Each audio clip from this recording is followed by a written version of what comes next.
Assalamu alaikum. I am Mahmudur Rahman, and this is my submission for the DataSynthis Machine Learning Engineer second round task. In this round, I was asked to design algorithms and data structures for different real-world machine learning system problems. So I will briefly explain my thoughts process for each question, what approach I choose, and why.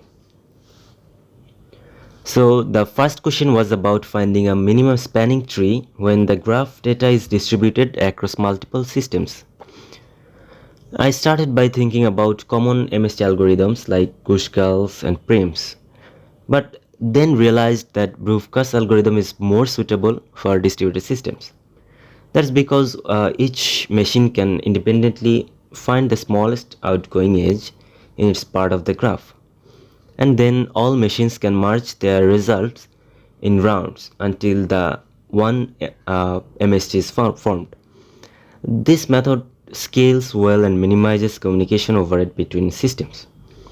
And I related this to sensor network clustering in machine learning, where we need to connect distributed sensors using minimal energy, and also feature selection, where MST helps remove redundant features.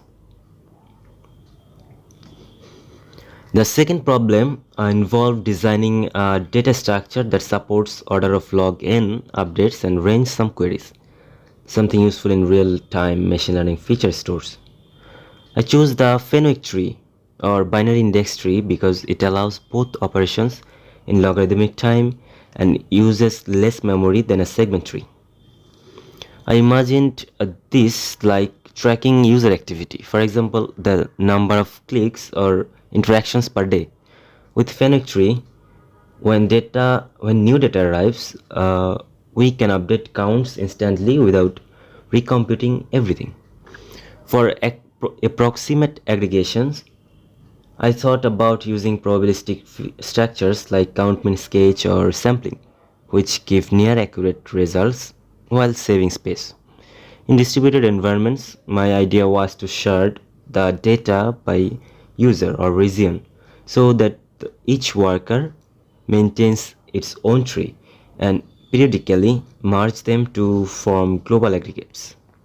This kind of structure is directly useful in real-time feature generations for ML models and dashboards.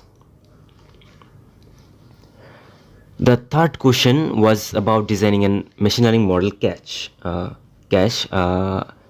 a system that stores frequently used models in memory to avoid loading them from disk every time. I thought about how to make it adaptive, and I chose a Splay tree because it brings recently accessed models closer to the root automatically. This means that the models that are requested often, like one used for Dhaka users, become faster to access over time. Compared to LRU cache, the Splay tree is smarter for repetitive access platforms since it self-adjusts.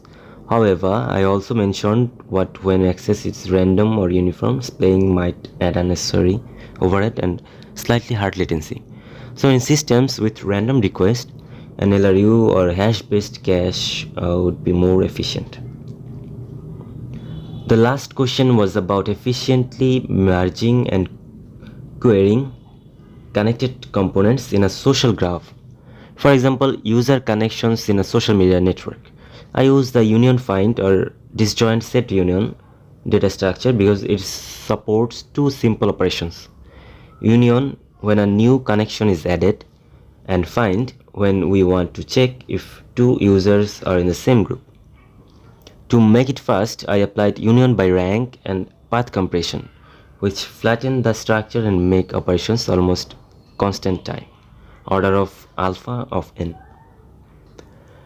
I connected this idea to ML applications like community detection, fraud detection, and graph-based feature engineering, while knowing which users are connected helps models learn relationships better.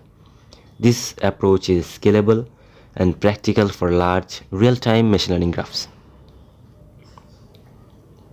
Thank you for reviewing my submission.